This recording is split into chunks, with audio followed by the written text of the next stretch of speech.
I wanted to talk to you guys about the Republican House majority continuing to crumble. Continuing to crumble with GOP Representative Mike Gallagher, who is on the House Committee, Select Committee on China. They've got this select committee. I forget the exact name of it, but it's like countering the Chinese. It's not the. That's not exact. It's not exactly countering the Chinese, but you get the idea. It's like countering Chinese national security threat. He's stepping down and saying he's not only is he not going to run for re-election, he's not even going to finish his term. And this comes just a few weeks after Representative Ken Buck, another Republican, a more moderate, considered as to modern standards more moderate, but a few years ago wouldn't be even considered that moderate. I don't even think he's that moderate. It's just that he's not in the MAGA cult. He also announced he was stepping down and not serving to the end of his term. And so this is the loss of 2 more GOP votes in just the last few weeks. And this is as the House leader, Mike Johnson, is doing his absolute best to manage the Republican majority in the House and keep it afloat. And with the loss of Mike Gallagher, with Ken Buck going out the door, that goes from 218 to 213 to 217 to 213. And when you take into account the absences and who's actually available to vote, the Republicans now, once he steps down on April 19th, which is when he has announced he's going to step down, if he goes through with it, the Republicans will have a 1-seat majority in April. Let me say that again. They will have a 1-seat majority come April 19th. And the interesting part of this is Representative Mike Gallagher is stepping out on April 19th. And since he's stepping out on April 19th, there's a part of Wisconsin law, and I think it's like the second Tuesday of every week before the election. Since he's doing it after the second Tuesday of April, he is doing it at a time where the House will not be able to replace him. And so him stepping down in April will mean they will not be able to replace him until after the election. Meaning that that's not just like, oh, they're down a seat for like a few weeks. They're down a seat until after November. So Mike Johnson's going to have to sail from April 19th until November 3rd with a 1-seat majority as a generally unexperienced House leader. All while Mitch McConnell, the Senate Majority Leader with much more experience, is walking out the door in November and constantly pressuring him to have a vote on Ukraine. This is also while Marjorie Taylor Greene is floating the idea of a recall vote, and we're going to get to that in a second. But the House majority is continuing to shrink, and for those of you who are wondering, why would Mike Gallagher, or why would Ken Buck, or why would any of these people decide to jump ship now when it's doing so much damage to the Republican House majority? Well, first off, something I've noticed is that both now the Gallagher situation I think might be different. They're saying that they did inform Mike Johnson, but Ken Buck announced his resignation without even informing Mike Johnson, meaning that they were stepping down from these positions of power, stepping down from these votes, without even giving them that like common courtesy type, okay, dude, I gotta peace out, goodbye, or just finishing the rest of their term. Now, one suspicion I have is, quite frankly, that Mike Johnson's relationship and the Republican Party's relationship just with each other is just so divisive right now. If you checked out the Republican convention, they got like 1/3 of their usual turnout. The auditorium that they were hosting it at had so many empty seats, and tons of people were leaving early, to the point where one of the attendants of the House conference, where they brought all these Republicans together to try to figure out a way to work the party, one Republican House member told reporters, I wish they just opened the casino, because the building they were hosting the event in was attached to a casino. And you can see the breakdown in decorum. You can see the breakdown in leadership. Kevin McCarthy getting thrown to the wolves, then Tom Emmer getting thrown to the wolves, then Jim Jordan getting thrown to the wolves, then Steve Scalise getting thrown to the wolves. All these people getting thrown to the wolves was signs of that division. And then you take someone like Mike Johnson, who is being put in this position just because not everybody hated him at the time. means it's not because he was chosen because he's particularly skilled. He was chosen because he wasn't particularly hated, which, I mean, that's good for at least initially coalition building. That's not good when it comes to your leadership and being able to deal with somebody like, say, Chuck Schumer, say someone like Mitch McConnell, say someone like President Joe Biden, who has been in the Senate since he was in his 30s. That's not going to help you. And so after all this, you know, all the fights and all of the infighting and all the name calling and all of the division and the lack of productivity, with this being the least productive Congress going on soon to be the least productive Congress in American history, you know, it doesn't surprise me that if somebody actually wanted to get work done, especially after seeing a border deal that would have gotten more Republican priorities done get shot down only to be replaced by an omnibus that got them less than what they could have done if they just accepted the deal from a few weeks ago, you know, it can push more and more and more people out the door. The question is, can Mike Johnson, with his lack of experience and one seat majority, really sail it even till election day? Would anybody else be willing to, you know, ring the final bell and have one more person step down between now and election day? Because if they did, well, in effect, their majority is gone. In effect, they're not gonna be able to keep their majority. The majority is quite literally at the brink of completely falling apart. When I say that this majority is crumbling, I put it in the stream title, both on YouTube and Twitch. I mean it. This is crumbling. And again, this is only one front of the issue. This is only one part of it. But by the way, let me read his statement for resigning quick, and then I'll continue to tell you some other problems he's running into. After conversations with my family, I have made the decision to resign my position as a member of the House of Representatives for Wisconsin's 8th Congressional District, effective April 19th, 2024. I've worked closely with House Republican leadership on this timeline and look forward to seeing Speaker Johnson appoint a new chair to carry out important mission of the Select Committee on the Chinese Communist Party. My office will continue to operate and provide constituent services to the 8th District for the remainder of my term. So his office will continue to operate. He will not. 4 terms serving Northeast Wisconsin in Congress. Man, 4-term congressman stepping down.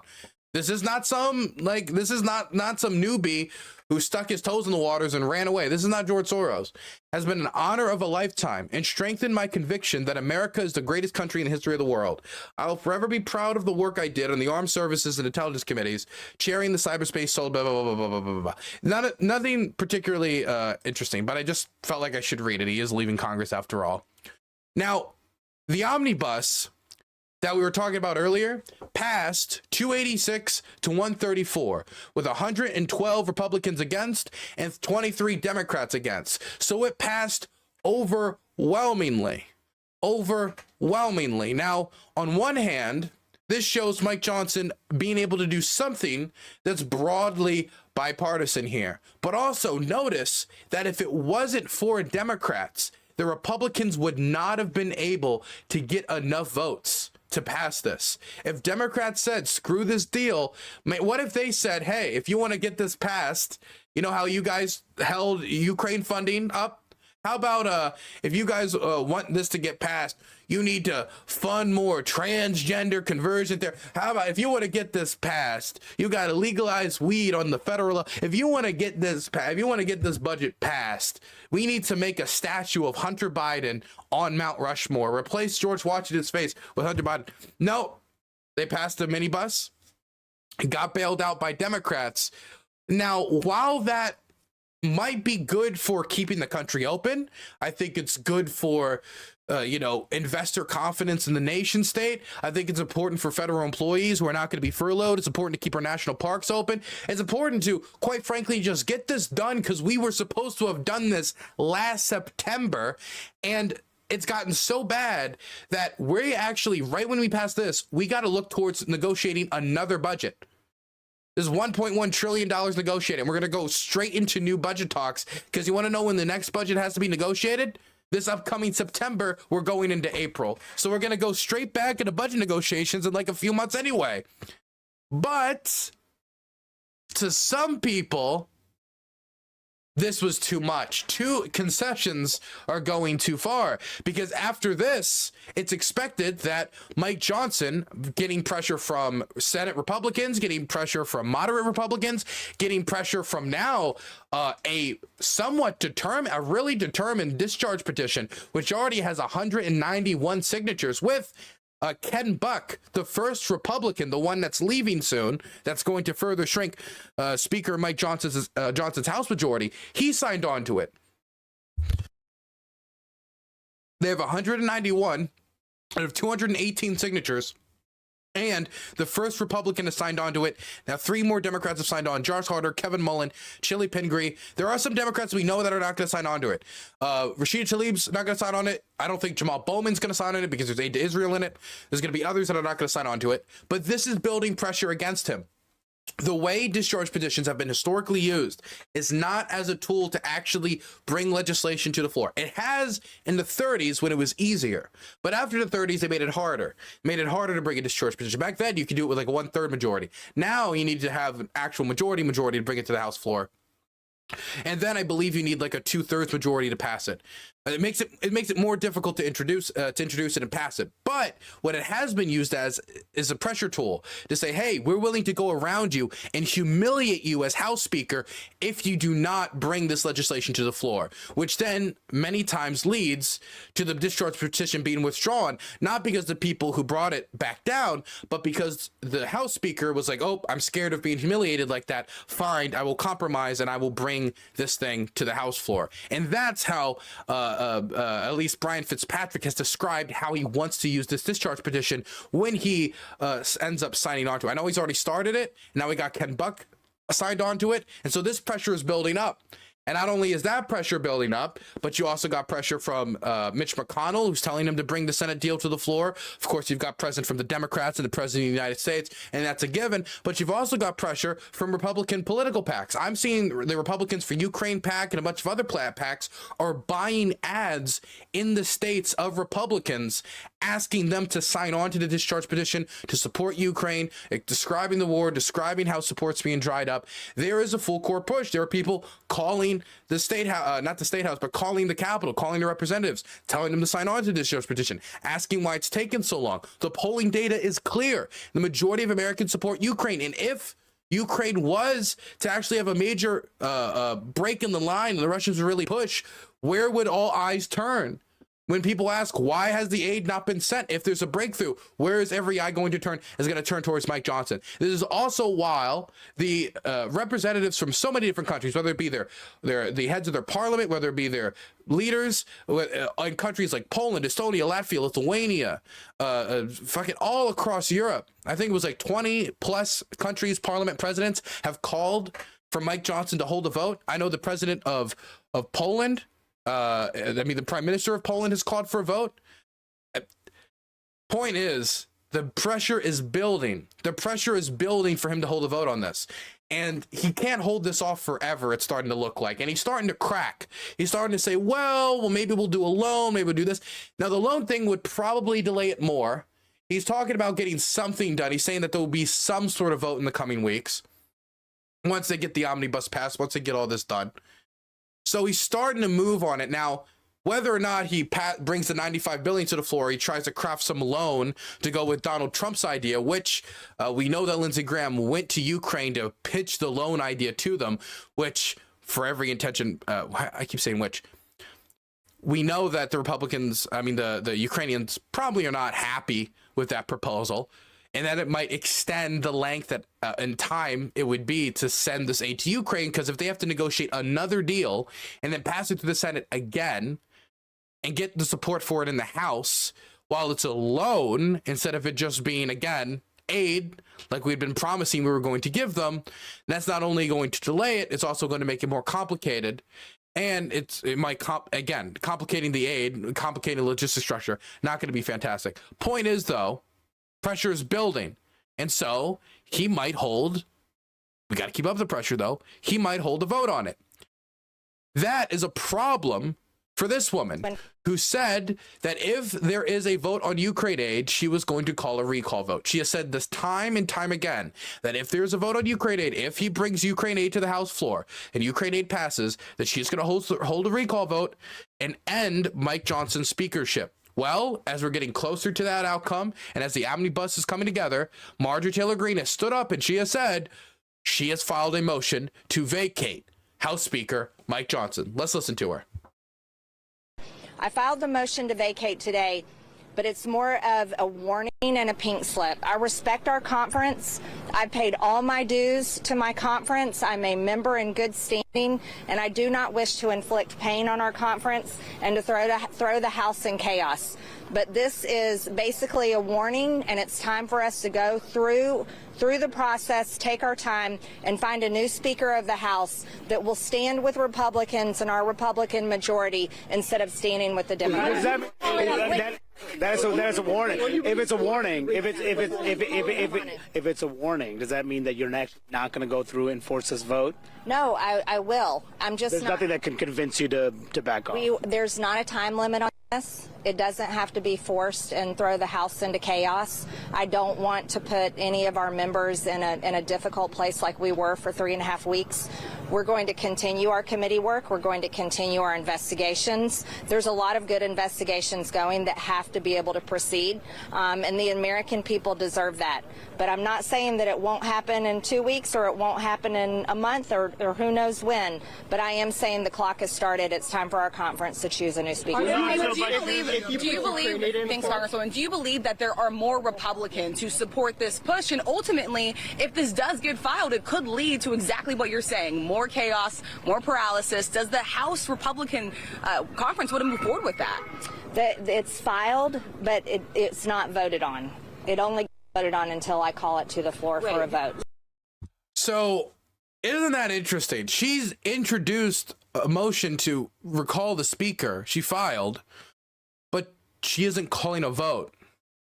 There's no vote being called. And so she's done like the legwork. She just hasn't pressed fire. It's almost like they need to put the nuclear weapons on standby, almost a political nuclear weapon here. And so how I view it is one of two ways. This is how I think. This is what I reckon.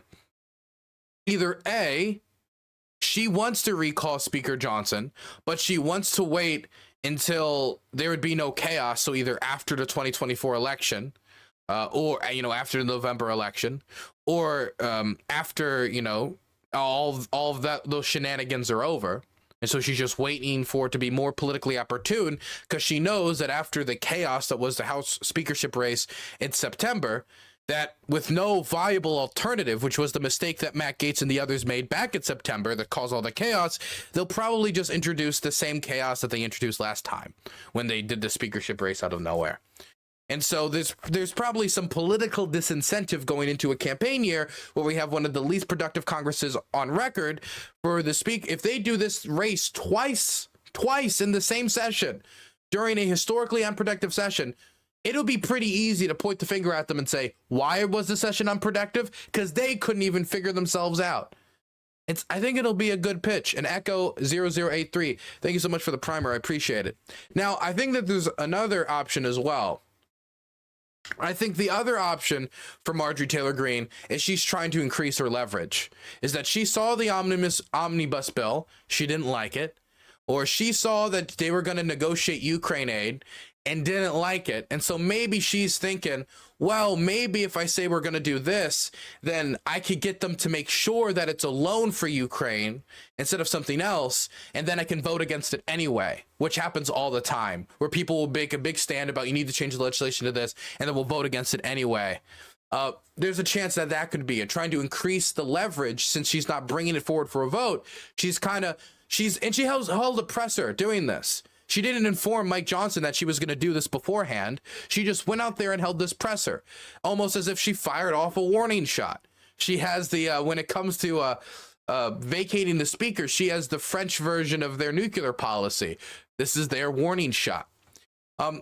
Now, That's one of the, I think those are the two most likely paths. She went on with Manu Raju, which, by the way, this guy does great interviews with CNN. He's one of my favorite Capitol Hill reporters. He asks good questions. Marjorie Taylor Greene sat down for what was a strangely polite and cordial interview. Maybe she understands the political risk she's placing herself under here by doing this, and she's trying to temper it down a bit, but she was a lot calmer than I'm used to seeing her.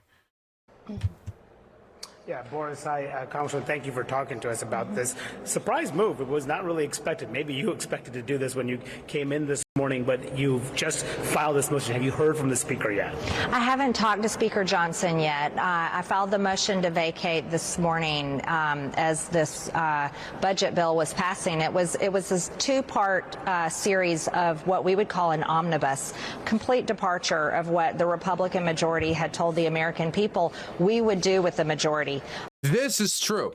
What she's saying here is true. When they were first elected, Mike Johnson said he would avoid these types of bills. He would avoid this type of legislation because he wanted to vote on things individually. It was one of the concessions that Matt Gaetz got out of him. But after they've wasted so much time, you know, there's not a lot of time to pass all this individually. And if they did try to do this with this, they would simply not be able to pass it in time, and they'd have to do another extension, which the Republicans promised they wouldn't do another extension last time they did another extension. We were also not given the opportunity to bring amendments on this big funding bill, $1.2 trillion.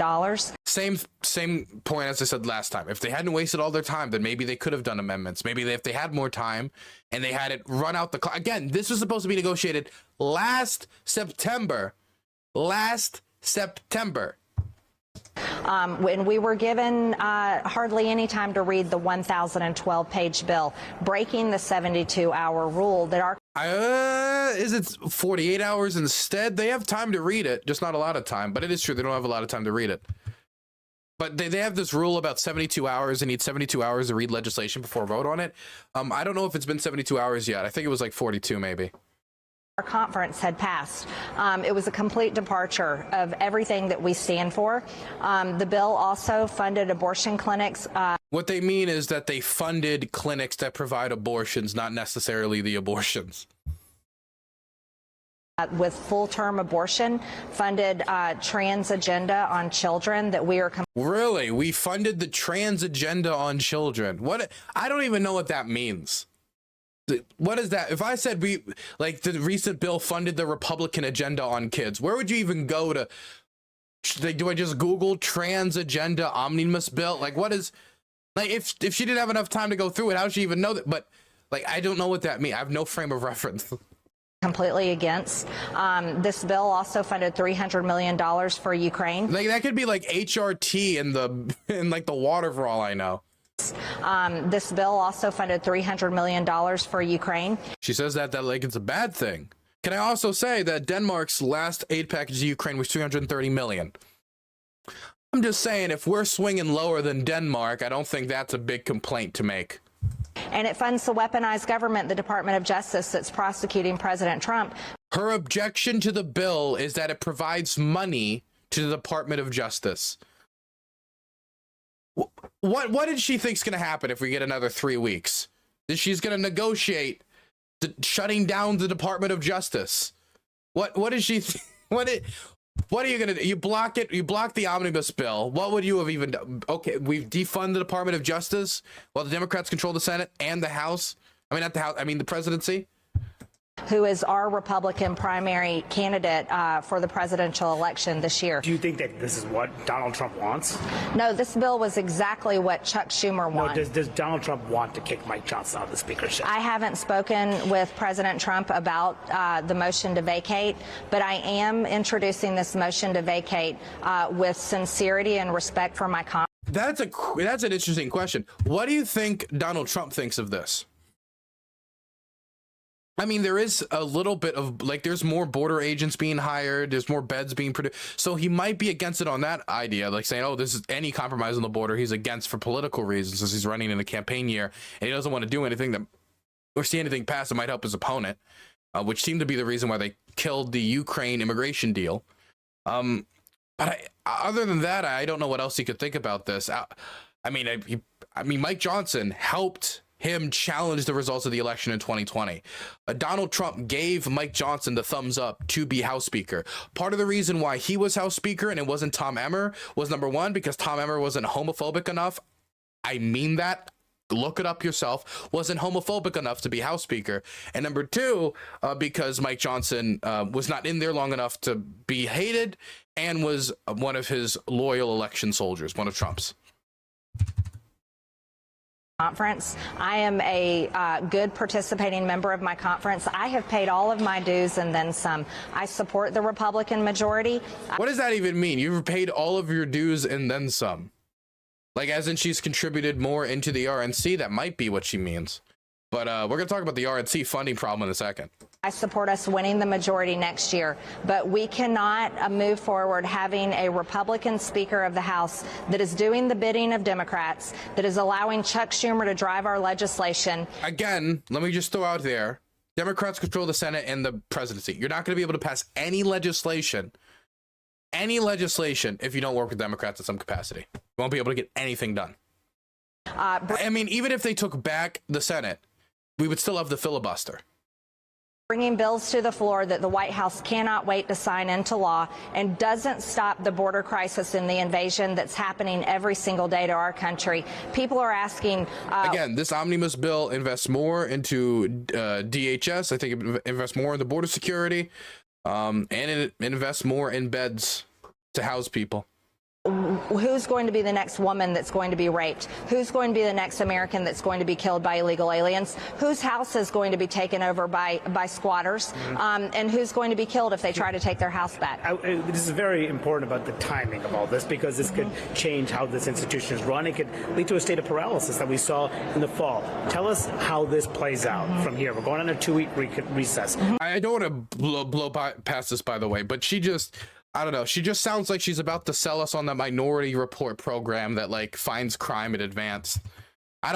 Is that what people are asking? Really? Who's going to be the next person to be raped? What a weird way to phrase it. What a weird way to phrase it. Why not just be like, Americans have concerns about their safety. They wonder about the people coming into the country. No, it has to be who's going to be raped next. It has to be that way. It has to be the scariest, like the image of what's coming over, of who's crossing the border. It has to be the scariest possible image. You can't dial it down a second. Come back. Even when she's polite, she still has to act this way. House comes back. Is that when you call up this vote? Well, I can call the motion to vacate vote up at any time of my choosing. And when's that going to be? I haven't said when that's going to be. What I'm hoping for is all of our Republican members to be able to have time to think and reflect over this break, for us to come back together and start the conversation of who is capable and willing to lead this Republican majority, because the current Speaker of the House we have right now is getting rolled in every single meeting. He is negotiating from weakness, and we have lost full confidence in him. Is there any way that you would not move forward with this? At this time, I don't see in any way backing off of the motion to vacate. Any way? I don't see any way to back off. So if she sticks to her guns, that means that at some point he's going to be vacated. But I mean, it could be a bluff. It could be a bluff to try to get more concessions. But I don't know what kind of concessions he could give her besides maybe like some committee seat or something. And if he does do that at this point, like, I mean, whether or not he has an option to, I don't know. I mean, would that just encourage more of that in the future? Would that not just piss off the more moderate members of the party? Like you're rewarding her for throwing a temper tantrum? Who knows? Who knows? What I will not do is I'm not intending to stop investigations on committees, important committee work that's happening right now. I think one of the big issues is that the impeachment effort of Joe Biden has been so far pretty much a colossal failure. If you're this deep in and you ask what's the crime and they're like, I still don't really know, but it could, maybe RICO. That's not a crime. That would mean you're saying that he could have committed multiple crimes together or he did something in service of a crime, but what would be in service of what would be the crime? There would be a criminal enterprise. What's the criminal enterprise? You have to commit a crime for it to be a criminal enterprise. And they don't know.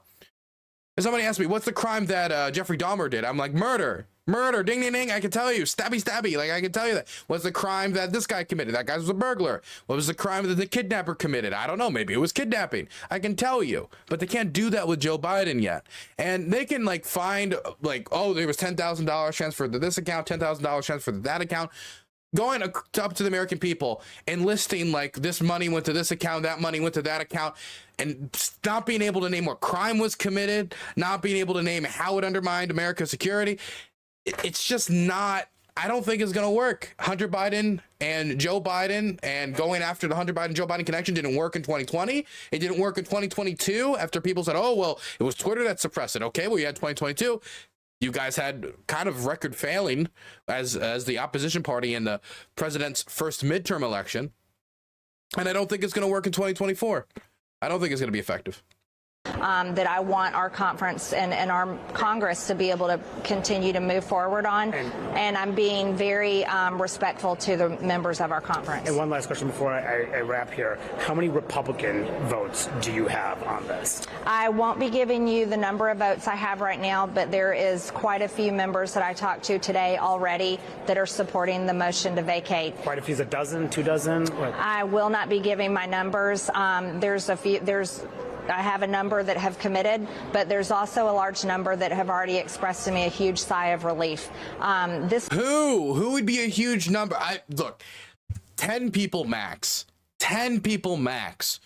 Who was like, oh my God, thank goodness, another speakership race. Another speakership race. Maybe it's the same.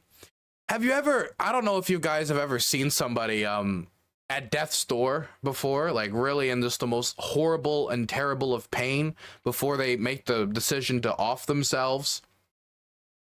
Like if somebody's on fire and then I don't know if you ever seen that scene where, and so in order to not disrespect anybody that's actually dead from any of the war footage or anything, let's talk about like a movie scene.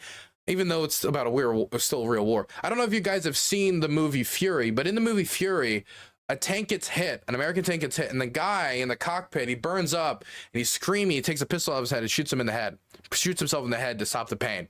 So maybe I could see it like this. This I could believe. There is 1 or 2 Republicans in the House that have seen the last few months in the Republican Party as if they were that tank commander on fire, just burning, pain, hurt.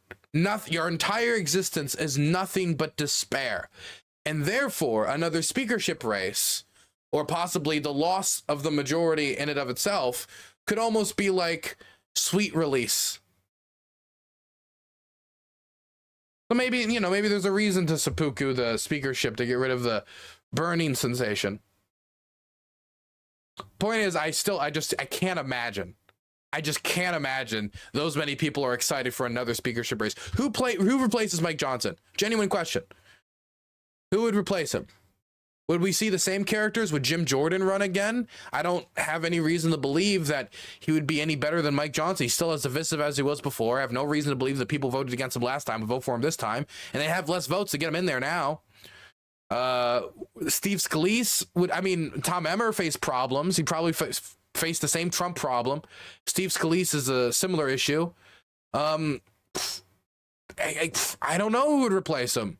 It would probably be, again, some unknown person that like nobody knows about, but nobody hates, doesn't have much experience. They could just fall back on a caretaker like Steve Scalise. Steve Scalise is an experienced Republican. I don't like him. I disagree with him on basically everything, but at least he knows what he's doing. He knows what he's doing. He's been in these circles. He's been surrounded by the Paul Ryans and Kevin McCarthy. He knows the basic legislative back and forth.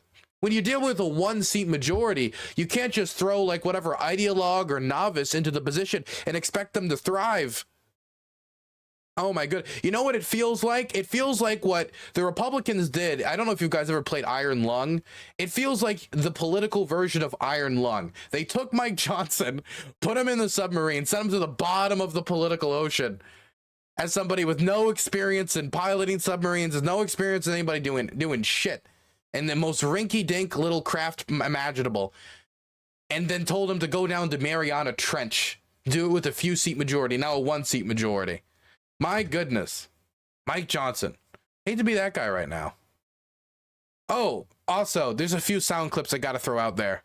I'm not saying we don't have a tough road because we've got, in name, we have a very slim majority. And in reality, maybe we don't even have a majority. Man, there's also Representative Biggs. I believe this is the same Representative Biggs who voted against condemning Russia's kidnapping of Ukrainian children. Am I correct? Representative Biggs, Ukraine kidnapped children? Let me look up. Ukraine kidnapping children? Yep. It was. Let me go down there and check. Yep, Andy Biggs. There he is, right there. One more clip. Check this out. This is the Fox News host responding to the idea of another speakership race right now.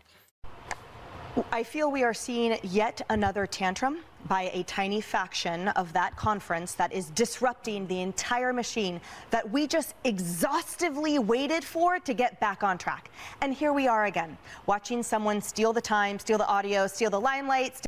By the way, I gotta say, she's not lying here, right? When she says, right when we get back on track, I don't know if you guys remember what was happening last September, but what was happening last September when Kevin McCarthy was still House Speaker was they were negotiating Ukraine aid and they were negotiating passing a budget. And they were talking about whether they would attach Ukraine aid to a continuing resolution to extend talks a little bit. And so when they say they got the train back on track, I mean, quite literally, we are right back to where we were back in September, just about. We're back to where we should have been back in September, to be more blunt. And now, right when we've gotten back to that point, at least from the Republican perspective, is when they jump off the tracks, or at least when the threat of jumping on the tracks. Marjorie has laid the TNT on the tracks and is holding the match in her hand, so to speak. So again, man, I am happy I'm not a member of that party right now. I would be, I would be screaming from the rooftops. I couldn't imagine being a House Republican or any Republican period and just being baffled at this as Republicans continue to miss fundraising deadline, continue to miss fundraising goal after fundraising goal. And instead of dealing with trying to match the Biden's campaign's fundraising or trying to match the DNC campaign's fundraising, I mean, look at this. For presidential, Trump, Biden, 71 billion, Trump, 33, National Party, the DNC, 36.5 million, the RNC, 11.3 million, the House, DNC, 59.2 million, RNC, 45.2 million, Senate, 31.9 million, RNC, 24.8 million, and every single metric in every single area, the Republicans are losing financially. That's on top of the fact that the RNC, because Laura Trump, Donald Trump's daughter-in-law that is, has been made co-chair of the Republican Party, and the Republican Party has taken on the burden of paying some of Donald Trump's legal bills, which are starting to mount in value. And instead of trying to figure out some way to fix this issue, and look, I've seen Laura Trump on Fox News asking for donations. I've seen Vivek Goswami get asked for donations. I saw Don Lemon ask Elon Musk for donations. I see a lot of asks for donations, but instead of concentrating on this is what they're concentrating on. The idea of another speakership vote during the least productive House session since the Great Depression might be in American history. Steal the time, steal the audio, steal the limelight, steal the attention. She says we should have our attention on the illegals streaming across the border, on a million other things. No, our attention was on you while you gave a presser. I'm sick and tired of it. As a Republican, as an American citizen, I want them to get to work. I love Speaker Johnson. Who would be better than him, MTG? What is your plan? And I don't want my legislature taking 2 days up to vote for that, to figure everything out, to look incompetent during a presidential election year. This is the last thing I want to be subjected with. This is, it's frankly, at a minimum, it's disappointing. Disappointed is one way to put it. Here's my dream scenario. Here's my dream. This is my dream. They pass the budget. They pass Ukraine aid. Marjorie gets angry, calls a recall, chaos going into 2024. That's my dream electorally. For the stability of the country, is it really that hard? Just pass a few bills with a few compromises when you don't control two chambers? You don't control two chambers? Come on. Come on. Come on. Ay, ay, ay.